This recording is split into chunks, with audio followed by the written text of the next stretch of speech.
Hi there, and thank you for joining me for today's live reading of Vague Directions Into the Woods by Debra Parmley, and this is presented by Itsy Bitsy Book Bits. Chapter 1. Steph Reed, Heather Hill's best friend, flung open the doors on her large guest room closet, turned to Heather and said, "Well, what do you think?" After months of Steph trying to convince Heather to attend a medieval reenactment event by the local Society for Creative Anachronism group, Heather finally had a full weekend off and had agreed to attend.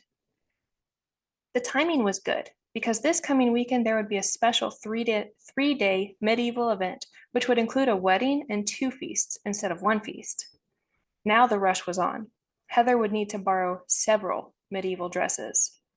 The event would start Friday morning, which had Steph arriving early to help set up the kitchen and start the food prep. Heather couldn't go with Steph because she had to work one last shift at the shoe store before her weekend could start. It was an early shift ending at 4 o'clock, and then she had the rest of the weekend off to play at being a medieval lady. She didn't have to be to work until Monday evening.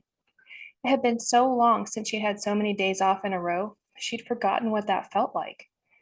They'd finally hired another employee, so she wasn't having to work extra hours. Hopefully, this one would last, not quit after the first week, like the last two had. She was ready for a fairy tale like weekend, ready to step away from the mundane world of work and job stress. Heather's jaw dropped at the visual richness inside the closet. Though she knew Steph had been a member of the local medieval group for many years and she was always sewing something, the deep colors and vast number of dresses in the closet were stunning. For a moment, she couldn't speak, and then she breathed out, "Wow." Steph laughed and beamed from ear to ear. "Thanks." "You could dress an entire movie cast in these," Heather said. Her friend laughed again. "Maybe." "Or rent them out for Halloween costumes," Heather said. "No," Steph shook her head. "I've got too much invested in fabrics, and then there's the workmanship. Most are hand sewn and time intensive." "You're kidding," Heather said. "These are all hand sewn?" "Nope, not kidding," Steph said. "In our medieval group, authenticity is the goal. We research what people in the period we are portraying wore, and then we design similar clothing to fit, and then we design similar clothing to fit the period." "Wow," Heather said. "I have a few off the rack dresses that I picked up at Ren fairs when I was brand new." "This must be a very expensive hobby," Heather said. "Yes," Steph said, "it can be." Heather wanted to fit in at her first event and didn't want to do anything to embarrass herself or Steph. For over a year, Steph had been bugging her to go to an event, but Heather hadn't agreed until today. Once Heather said yes, Steph had not wasted a moment. "I'll be helping cook the feast the first night, so I have to make sure you have everything you need today before I leave on Friday morning," Steph said. "Otherwise, I'd bring a bunch of tubbies, then we'd figure it out there, in my tent." "Tubbies?" Heather asked. "Yes, we store our garb in tubbies to keep the rain and bugs out," Steph said.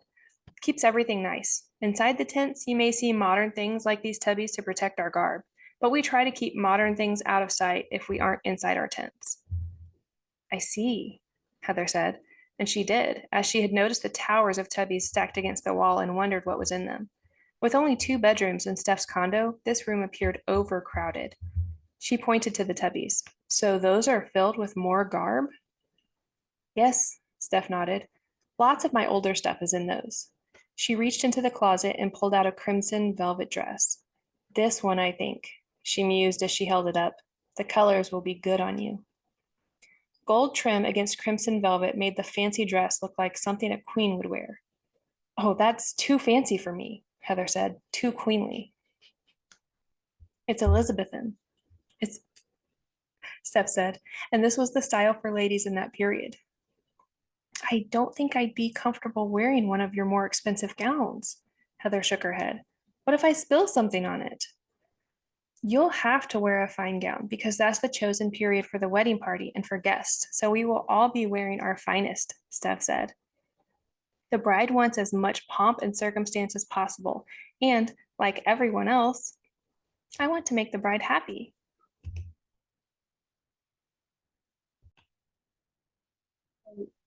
"All the ladies will be wearing these fancy Elizabethan gowns?"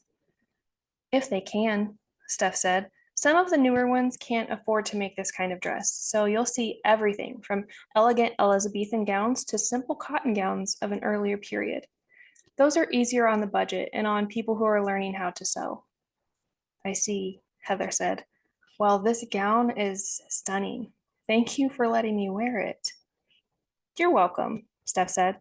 Now you're going to need garb for Friday night, Saturday, and Saturday night, and then something simple for Sunday morning, Steph said.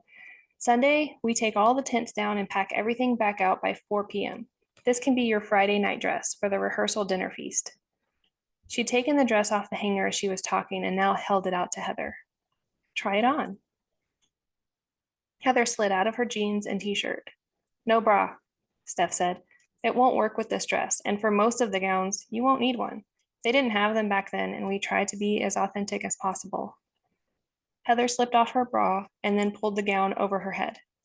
Steph helped her get her arms into the sleeves and then pulled the heavy dress down for her before moving around Heather to lace the dress.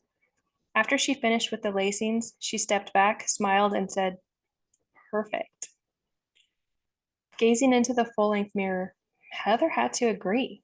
The gown fit her like a glove. The dress gave her a better lift than a bra. She looked down. Are you sure this dress fits me? As if it were made for you, Steph said. Women showed cleavage back then.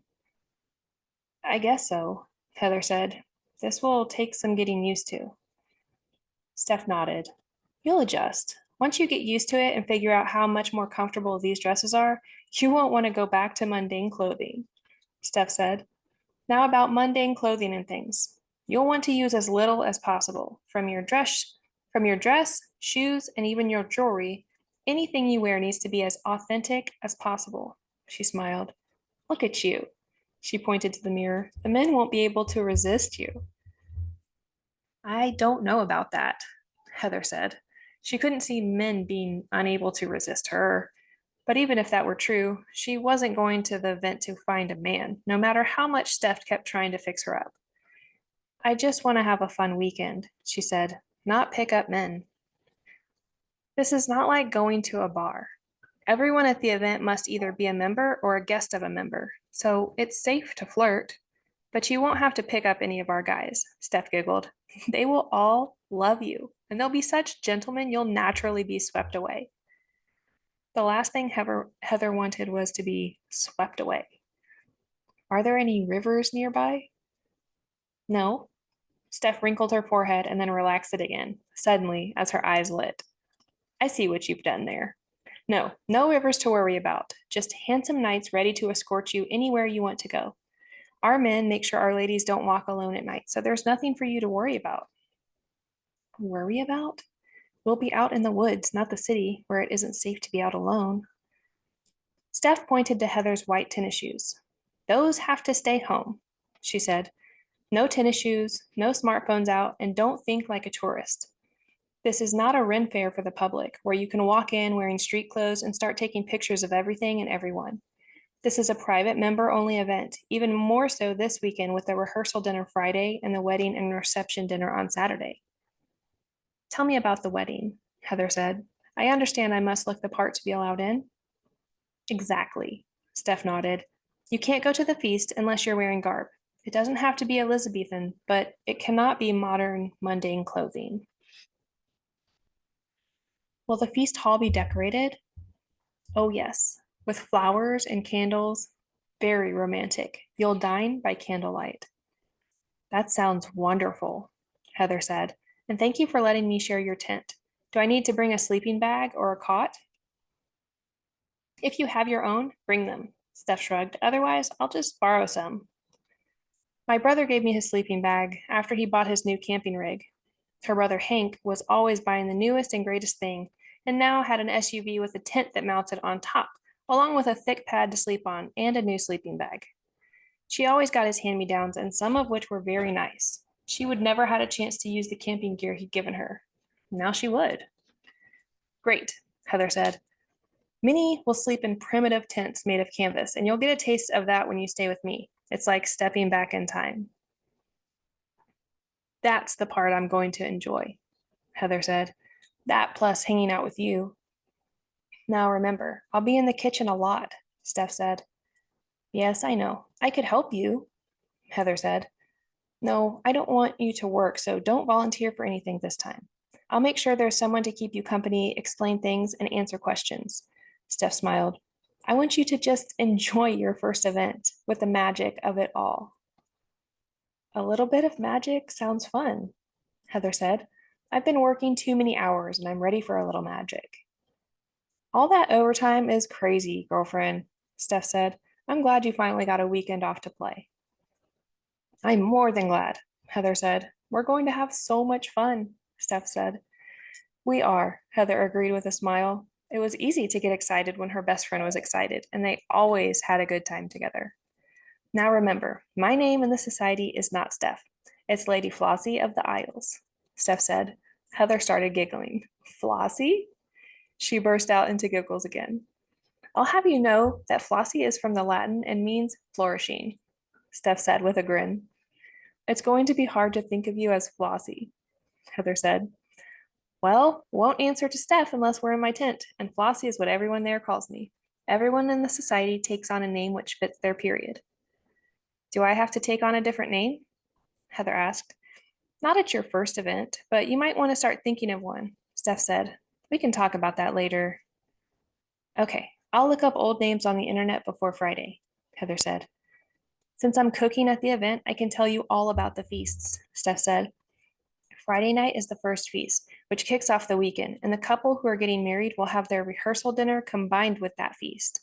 Then the wedding is on Saturday after the fighting, followed by the second feast and reception that evening. Sunday is more laid back, but we'll serve breakfast and a traveler's lunch, and of course, everyone must pack up for home. How many are you cooking for Friday night, Lady Flossie? Heather asked with a grin. 60 or more, Steph said. I need to call the feastocrat to get a final head count, but there's usually at least 60 for a feast with this group. That's a lot of people, Heather said. It is, but wait until you experience your first feast, Steph said. When everyone is wearing medieval garb and using their old style dinnerware while dining by candlelight, you'll feel like you've stepped back in time. What kind of food will it be? Heather asked. Authentic to the time period, Steph said. Usually there's only one big feast at an event and then a smaller supper, or everyone eats on their own. But with the wedding, we're having two feasts. The bride consulted on all the food with the feastocrat, which is also unusual. These are going to be grand feasts both nights. What kind of food did they eat back then? Was it all turkey legs like at the Ren fairs? There was much more variety than you'll find at a modern Ren fair, Steph laughed. Remember, those are public entertainments. We could hardly ask everyone to carry around their own utensils to eat with and plates and cups. Heather laughed. That's true. With our group, we look for old ways of cooking, so even foods you know may be prepared in a different way or served with herbs you're not familiar with. Friday feast, for instance, will be a first course of homemade bread and fresh herbed butter accompanied with a selection of cheeses. The second course is a whole trout poached in salt and ale and served with a sauce. Heather wrinkled her nose at the fish, and Steph laughed and continued. The third course is roasted chicken with herbed carrots and potatoes.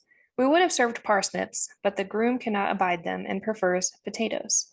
Noblemen would have eaten duck or pheasant, but the bride thinks duck is greasy and doesn't want to try pheasant for the first time at their wedding weekend, so she opted for chicken.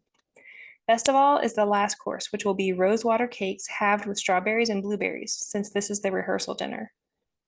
Wow, Heather said. Steph continued. For the wedding reception feast Saturday night, the main course will be wild boar. Not regular pork like peasants would have eaten. Noblemen would hunt and bring in wild boar, so this is what the groom wanted, and his best man, Sir Roland, being a hunter, made that happen for him when he brought one in. He will be roasting the boar as he has experience with that kind of thing. It all sounds like something out of a dream, Heather said. I'm starting to get excited about this weekend. You're going to love it, Steph said. I hope so, Heather said. Now, let's pick out some more relaxing garb for when you want to rest in between. Okay, Heather said. That sounds good to me. For that, you can pick any period, but you'll need Elizabethan for the second feast. Okay, Heather said. They went back to selecting dresses, with Heather trying them on, until she had 5 dresses piled up along with one cloak, in case the evenings were cool. She couldn't help but be excited about wearing all the beautiful clothing. This weekend is going to be magical. She carried an armload of beautiful garb to her car and wondered why she had waited so long to say yes. Army Staff Sergeant Ryland Ransom, aka Sir Roland, in the Medieval Society, glanced around at the other 5 men on the Special Forces team as they listened to the latest Pied Piper report. Named for the urban myth that had been going around, the Pied Piper report was updated weekly as the enemy spread into new territories, and the scouts brought back new information on their movements. The myth stated that the Pied Piper was back, but this time he wasn't using a flute to lure children away. This time, he was abducting beautiful young women for purposes unknown, and he wasn't using a flute to do it. Though Ryland preferred to deal with the facts, there were often truths in myths, and this was no exception. Abductions were happening, and they had yet to recover any of the young women alive. As the old pirate saying went, dead men tell no tales. Neither did dead women. Every man on the Special Forces team was determined to put a stop to the young women's disappearances. The numbers had climbed from 3 over the last 4 months to 6 just within the last 2 weeks. Whatever was behind it, the problem was escalating. We've got activity in the city near the forest you're at next weekend, Specialist Taylor Flint said. So far, only in the city, but we know they'll be creating tunnels. Creating tunnels was one thing the creatures did, complex tunnels beneath cities and long tunnels.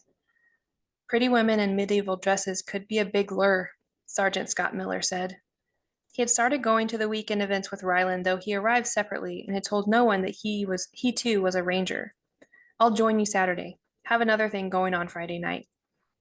Sir Roland had one hobby, medieval fighting, where he fought with a bamboo weapon and shot a primitive bow. The change of pace from modern warfare and the pure simplicity of drawing a bow and hearing the thwack of an arrow hitting a target gave him a specific kind of satisfaction he could not find elsewhere. And now the creatures were close to entering his world, which pissed him off.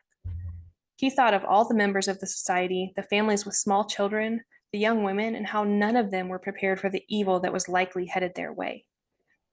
Good, he nodded to Miller. Find me once you arrive. Will do. The meeting continued, and Ryland tried to keep his mind off the innocents in the camp so he could concentrate.